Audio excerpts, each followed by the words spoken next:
Shalom, shalom. Donc aujourd'hui, nous allons partager sur un thème. Le thème, ça va être comment pouvons-nous rester purs au quotidien. Pour cela, on va prendre un verset. Prenons Psaume 119, verset 9. Il est dit, comment le jeune homme rendra-t-il pur son sentier en se dirigeant d'après ta parole? Prenons encore un autre verset, Matthieu 26, verset 41. Veillez et priez afin que vous ne tombiez pas dans la tentation. L'esprit est bien disposé, mais la chair est faible. Donc la question est posée, comment pouvons-nous rester purs au quotidien? Je dirais autrement, comment marcher dans la pureté au quotidien? Comment se maintenir dans la pureté au quotidien? Comment marcher dans la sainteté? Comment marcher dans la sanctification? Comment maintenir notre état de pureté au quotidien? Puisque Dieu veut absolument que nous soyons des modèles pour nos frères, nos sœurs, nos parents, que nous soyons des modèles pour nos amis, pour nos voisins. Puisque c'est à ce moment-là que, sans se rendre compte, nous évangélisons aussi. Parfois, nos voisins, nos amis, nos frères sont frappés par notre marche spirituelle. Et à ce moment-là, ils veulent aussi faire comme nous.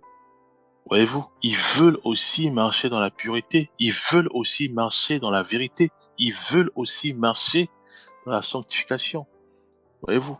Donc, l'évangélisation commence par nous-mêmes, en maintenant au quotidien la pureté dans notre vie. Nous devons être les modèles pour ceux et celles qui ne connaissent pas le Seigneur, à travers nos langages, à travers notre marche de tous les jours, à travers tout ce que nous faisons au quotidien, qui honore bien sûr le Seigneur. Voyez-vous? Donc, le Seigneur veut absolument que nous puissions marcher dans la pureté, nous puissions marcher dans la sanctification tous les jours. En faisant ainsi, nous évangélisons sans le savoir tous ceux et celles qui nous observent. Donc, ça peut être effectivement nos collègues de travail, nos amis de l'école, etc., etc. Alors, prenons encore un autre verset. Nous allons prendre Romains 12, verset 2. Ne vous conformez pas au siècle présent, mais soyez transformés par le renouvellement de l'intelligence, afin que vous discerniez quelle est la volonté de Dieu, ce qui est bon, agréable et parfait. Donc ça fait partie aussi de la marche de la pureté de tous les jours. Donc nous devons conserver notre pureté tous les jours. Le Seigneur veut absolument que nous puissions nous appuyer que sur lui, avoir nos regards fixés vers lui et ne dépendre que de notre Seigneur. Si je déploie quelque chose qui n'honore pas le Seigneur ou qui honore le monde, Dieu me recadre en disant, je dois absolument déployer quelque chose qui honore lui. Comment on le sait? C'est à travers la parole. Donc, si ce que je pose comme acte, ce que je pose comme activité, ce que je mets en place comme entreprise, si les activités de cette entreprise ou les actes que je pose honorent la parole du Seigneur, donc cela veut dire que je marche réellement dans la sanctification. Mais si c'est le contraire, donc je n'honore pas le Seigneur. C'est pour ça que le Seigneur nous dit simplement, ne vous conformez pas au siècle présent. Voyez-vous, ça peut être les habits, donc les habits sont à la mode, mais est-ce que ces habits-là que je veux mettre, est-ce que ça va séduire ou ça va pas séduire? Si ça séduit, ça veut dire que je suis en train d'évangéliser la séduction. Et là, je suis en train de me conformer au siècle présent, donc à la mode. Voyez-vous? Donc ça peut aussi toucher ce que je pose comme activité. J'ai dit tout à l'heure, est-ce que les activités que je mets en place enseignent les mensonges, enseignent la tromperie, si c'est le cas? Donc je n'honore pas Dieu, puisque ça va à l'encontre de la parole du Seigneur. Voyez-vous? Faut pas que c'est parce que j'ai vu les autres le faire et je veux aussi le faire. Donc, retenons une chose, c'est que tout ce que nous posons, tout ce que nous disons, tout ce que nous mettons comme activité ou comme entreprise doit automatiquement aller dans le même sens que la parole de Dieu. Tout ce que j'entretiens dans mes pensées ou dans mon cœur doit aller dans le même sens que la parole de Dieu. C'est pour ça que la parole de Dieu nous dit, veillez et priez afin que vous ne tombiez pas dans la tentation. La tentation, c'est tout ce que nous voyons dans le monde. Voyez-vous, et il dit, l'esprit est bien disposé, mais la chair est faible. Donc le corps est faible, mais l'esprit en nous, donc l'esprit de l'homme, est bien disposé à prier. Voyez-vous? Donc nous devons réaliser que un chrétien ou une chrétienne a l'obligation de maintenir sa pureté tous les jours. Voyez-vous? Et pour cela, le Seigneur nous donne des clés. Donc il y a Matthieu 26, 41 qui nous demande de prier, de veiller et prier. Il y a effectivement cette sagesse dans Romains 12, 2 où il nous demande de ne pas nous conformer au siècle présent. Voilà, il dit, mais soyez transformés par le renouvellement de l'intelligence afin que vous discerniez quelle est la volonté de Dieu, ce qui est bon, agréable et parfait. Alors, prenons aussi un autre verset, donc c'est 1 Corinthiens 10, verset 14. Donc, je vais lire. Fuyez l'idolâtrie. L'idolâtrie, c'est simplement le fait d'adorer quelque chose, ou un homme, ou des statues, ou des biens matériels, d'adorer tout, mais sauf Dieu. Or, Dieu veut que nous puissions l'adorer. C'est lui qui nous a créés, c'est lui qui est notre créateur, c'est lui qui est notre bon berger, et nous sommes ses brebis. Voyez-vous, donc le Seigneur nous demande de fuir l'idolâtrie. De fuir l'idolâtrie. Donc nous devons aussi réaliser que la pureté, maintenir notre état de pureté passe aussi sur ce qu'on appelle le renoncement de l'idolâtrie. Voyez-vous, parce que certes, nous marchons selon la parole de Dieu, certes, nous respectons la parole de Dieu, certes, nous déployons l'amour autour de nous, mais si nous sommes idolâtres, ce que nous mettons en place est multiplié par 0 puisque dès il y a une fine partie du péché en nous, nous sommes pécheurs. Voyez-vous, c'est pour cela que le Seigneur veut absolument que nous puissions nous imprégner de sa parole afin de discerner quelle est la volonté de Dieu, quelle est sa volonté, ce qui est bon, agréable et parfait. Donc, il nous demande de fuir l'idolâtrie. Donc, ça veut dire que si nous avons des statues dans nos maisons, nous avons des statues, soit des statues des hommes, des statues, nous devons les retirer dans nos maisons. C'est ce qu'on appelle l'idolâtrie. Ça peut être aussi nos pensées, le fait qu'on pense fortement à l'argent, fortement au bien matériel, fortement aussi parce que je veux me marier, mais je pense fortement à ça, soit à un frère que je vois comme ça, ça devient l'idolâtrie, puisque je commence à idolâtrer les hommes. Voilà. Dieu veut simplement que notre cœur soit rempli de sa parole, que nos pensées soient remplies de sa parole. Donc il nous demande de fuir l'idolâtrie. Prenons un autre verset. Donc nous allons prendre Galates 5, verset 19, que nous connaissons tous, où il est dit, or l'œuvre de la chair est évidente. Ce sont l'impudicité, l'impureté, la dissolution. Donc la liste est longue. Voyez-vous. Donc nous devons aussi avoir cet indicateur en disant que nous avons aussi Galates 5, verset 19, où il y a une liste, une petite liste que Dieu nous donne comme indicateur, sur le fait de réaliser que si nous commençons à déployer les œuvres de la chair, l'œuvre de la chair, à ce moment-là, nous devons nous repentir en disant, Seigneur, je suis allé trop loin, aide-moi à ne pas déployer les œuvres de la chair. Là, on parle de l'impudicité, la dissolution, l'impureté, voilà, toutes ces œuvres.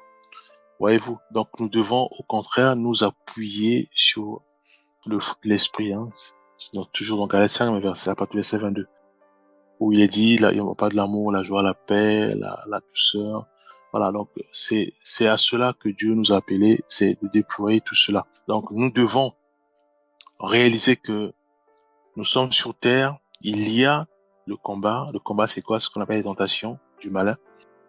Donc nous devons nous appuyer sur le Saint-Esprit pour ne pas faire d'efforts, nous appuyer sur Dieu, d'après Jean 15, verset 5, où il parle du cep et du sarment. Nous devons nous appuyer sur le Seigneur en disant que voilà, de moi je peux rien faire, mais avec toi, cela est possible. Et avec toi, j'ai plus d'efforts à faire. Soit par la prière, c'est lui qui va commencer maintenant à m'orienter, à m'inspirer en disant, voilà, lève-toi, prie, arrête-toi ou arrête de travailler, prie peut-être pendant 5 minutes. Voilà. Donc, il n'y a pas d'effort à faire, donc on est conduit par le Saint-Esprit. Et pour cela, nous devons réaliser que de nous-mêmes, nous ne pouvons rien faire, mais nous devons nous appuyer sur le Seigneur. Dans la prière, on dit, Seigneur, manifeste ta présence dans ma vie, conduis-moi, oriente-moi, fais-moi grâce. Fais-moi grâce d'être inspiré par ton Esprit Saint. Voyez-vous, de sorte à ce que ton Esprit Saint m'oriente, me fortifie, me conduit, me parle, afin que je puisse l'obéir et effectivement maintenir mon état de pureté tous les jours. Voilà, prenons encore un autre verset. Nous allons prendre Matthieu 5, verset 8. Heureux ceux qui sont purs de cœur, car ils verront Dieu. La pureté appelle à ce que nos cœurs soient remplis de la parole de Dieu, soient remplis de sa présence, soient remplis de son amour, soient remplis aussi de l'amour de nos prochains, puisque la parole de Dieu nous appelle à aimer Dieu de toute notre force, toutes nos pensées, et aussi à aimer nos prochains comme nous-mêmes. Voyez-vous, quand nous marchons selon la parole de Dieu, quand nous mettons en pratique sa parole, oui, nous avons un cœur pur. C'est ça que la parole de Dieu déclare en disant, heureux ceux qui sont purs de cœur, car ils verront Dieu. Voyez-vous, donc même le salut passe par la pureté de cœur. Donc, nous devons remplir nos cœurs de la parole de Dieu, de l'obéissance à sa parole. On ne peut plus aujourd'hui laisser une fine partie d'une pensée, de la haine, de la colère, envahir nos pensées, envahir nos cœurs. On peut plus laisser émerger une fine partie de pensée, soit de la colère, de la haine, des vengeances, dans nos pensées ou dans notre cœur, voyez-vous. Donc si nous sentons monter en nous une fine partie d'une pensée, de la colère, de la haine en nous, voilà, on commence à les développer dans nos pensées. À ce moment-là, nous devons nous arrêter net et dire, Seigneur, pardonne-nous. Nous voulons nous dépouiller ou effaçons-nous ces mauvaises pensées qui montent en nous. Ils commencent à germer puisqu'on commence déjà à imaginer des choses. Mais fais-nous grâce d'être remplis de ta parole afin que nous puissions réellement nous imbiber ta parole et mettre en pratique ta parole et que l'amour remplisse nos cœurs, que l'amour inonde nos vies afin que si c'était les pensées de la haine pour contre ceux et celles qui nous détestent, nous puissions laisser blanc l'amour inonder nos vies afin que nous puissions aimer ceux et celles qui nous persécutent. Voilà, prenons 1 Corinthiens 15, verset 33, où il est dit, ne vous y trompez pas, les mauvaises compagnies corrompent les bonnes mœurs. Voilà, nous développons tout notre thème qui consiste simplement à marcher dans la pureté, à conserver notre état de sainteté, notre état de pureté, notre état de sanctification. Voilà, ici aussi Dieu nous met en garde, il nous dit ceci, il nous dit ne vous y trompez pas, les mauvaises compagnies corrompent les bonnes mœurs. Il commence par dire ne vous y trompez pas. Donc ça sert à rien de raisonner sur ce sujet en disant que voilà, je vais les convertir parce qu'ils sont mes amis, je vais les ramener à Christ. Mais si ça fait 1 année, 2 ans, 3 ans et que mes amis ne changent pas, Dieu nous dit ne vous y trompez pas. Il dit les mauvaises compagnies corrompent les bonnes mœurs. Nous devons faire le tri dans nos amis, faire le tri. Nous devons faire le tri bien parce que Nous voulons absolument marcher dans la pureté. Nous voulons absolument que nos pensées soient remplies de la parole de Dieu. Nous voulons absolument que notre cœur soit rempli de la parole de Dieu. Et à ce moment-là, Dieu effectivement nous demande de veiller et prier. Dieu nous demande effectivement de ne pas nous conformer au siècle présent. Et aussi Dieu nous demande réellement de regarder autour de nous. Nous marchons avec qui? Qui marche avec nous? Est-ce qu'ils sont des voleurs? Est-ce qu'ils sont des impudiques? Est-ce que ce sont des idolâtres? Est-ce que ce sont ceux et celles qui désobéissent à la parole de Dieu? Est-ce que ce sont des gens qui ne pratiquent pas la justice qui est la parole de Dieu, qui sont tout le temps peureux parce qu'il n'y a pas la foi en eux?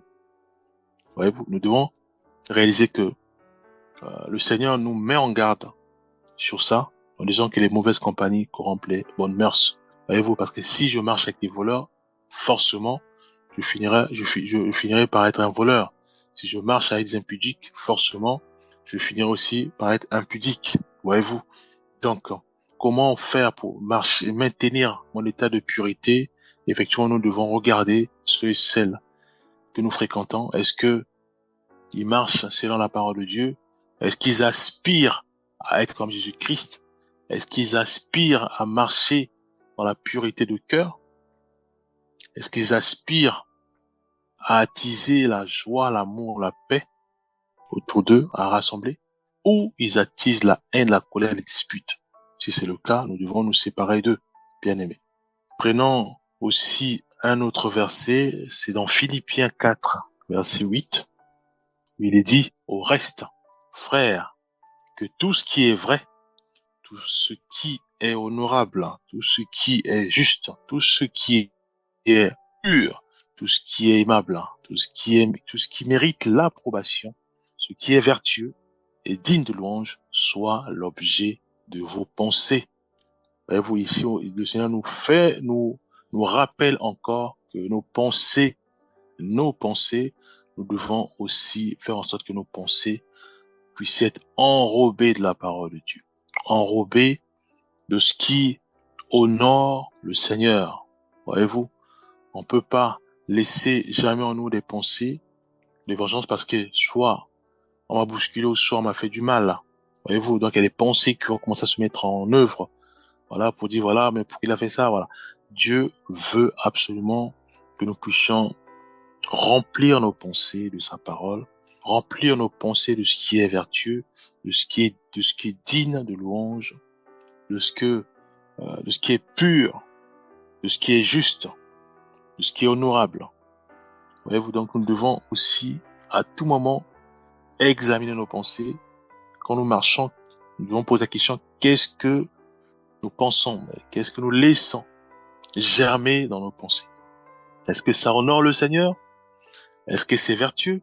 Est-ce que c'est pur? Si c'est pas le cas, nous devons dire à nos pensées, arrête-toi. Arrête d'imaginer des choses. Arrête de t'énerver. Arrête de chercher à mettre des plans de haine, de vengeance. Mais conforme-toi à la parole de Dieu, donc c'est dans la prière. Nous devons prier, Seigneur, purifie mes pensées, fortifie-moi, fais-moi grâce, relève-moi. Voyez-vous, donc nous devons réellement nous examiner constamment. 1 Jean 1, verset 9. Si nous confessons nos péchés, il est fidèle et juste pour nous les pardonner et pour nous purifier de toute iniquité. Voyez-vous? Donc le Seigneur est juste. Le Seigneur est un bon Père.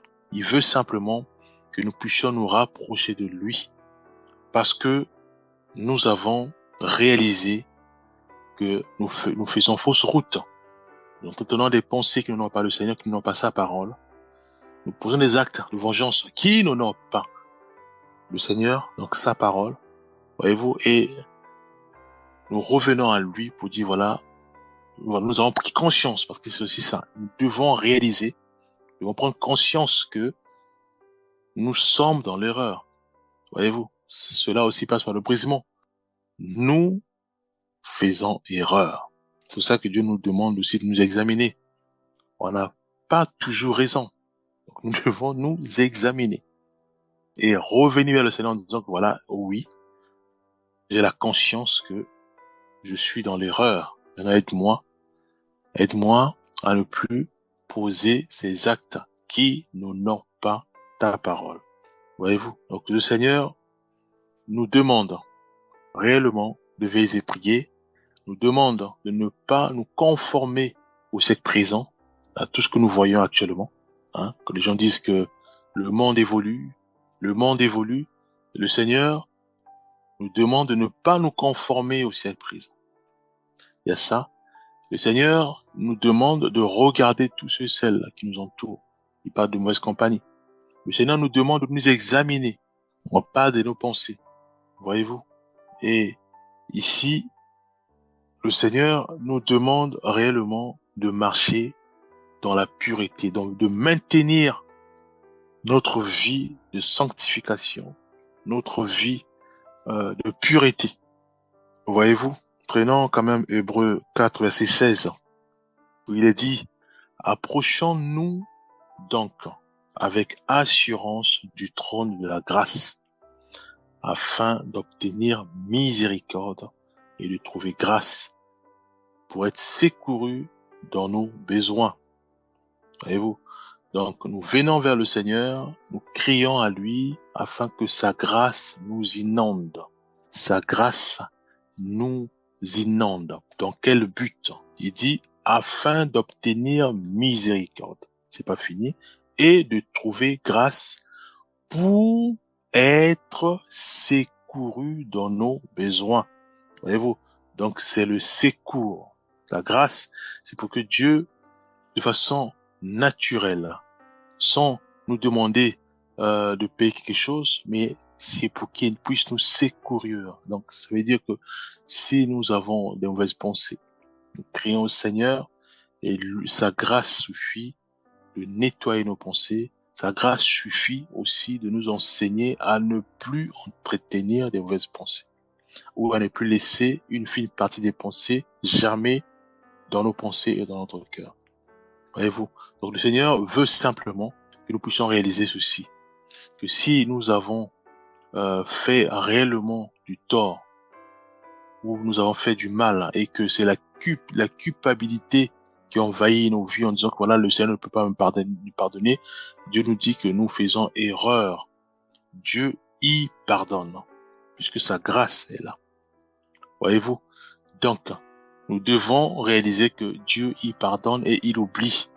Donc, si j'ai fait des bêtises ou j'ai fait des choses horribles, je dois réaliser, je réalise cela. Ça, c'est ce que Dieu attend de nous. La prise de conscience. À ce moment-là, Dieu nous demande de ne pas nous arrêter là, en disant, voilà, je me culpabilise. Non. Dieu veut maintenant que nous venions vers lui en disant, j'ai eu tort, pardonne-moi. Et Dieu nous pardonne littéralement, malgré la gravité de nos péchés, la gravité de nos fautes, la gravité de tout ce que nous avons posé comme acte. Dieu nous pardonne, il oublie totalement. Les hommes n'oublient pas, mais Dieu oublie. Voyez-vous? Et à ce moment-là, nous aussi, nous devons aussi oublier dans notre cœur en disant que Dieu m'a déjà pardonné. Je dois maintenant marcher selon sa parole et selon sa vérité. Là, oui, je fais le bonheur de Dieu. Parce que c'est ce qu'il veut que je puisse faire. Que je puisse venir vers lui, lui demander pardon par rapport à la gravité de mes péchés et aussi de croire, puisque c'est ce qu'il fait, de croire qu'il m'a purifié, qu'il m'a pardonné, qu'il a oublié la gravité de mes péchés ainsi que mon péché. Et que je puisse moi aussi oublier et maintenant de marcher aux nouveautés de vie. Voyez-vous? Et à ce moment-là, oui, nous conservons la pureté dans nos vies, la pureté dans notre cœur. Voyez-vous? Parce que je viens de partager, nous allons prier. Père, nous te rendons grâce, nous bénissons pour ce partage. Fais-nous grâce maintenant, Éternel des armées, de mettre tout cela en pratique. Père, que ton Esprit Saint nous aide. Nous aide, Père, à faire le tri au milieu de nos amis, à faire le tri dans nos pensées, à faire le tri dans notre marche de tous les jours, Père. Nous voulons absolument marcher dans la pureté, conserver notre état de pureté, de sanctification. Fais cela dans chacun de nous et fais cela aussi dans la vie de chaque membre de nos familles. Dans le nom puissant de Jésus-Christ, nous avons ainsi prié. Amen.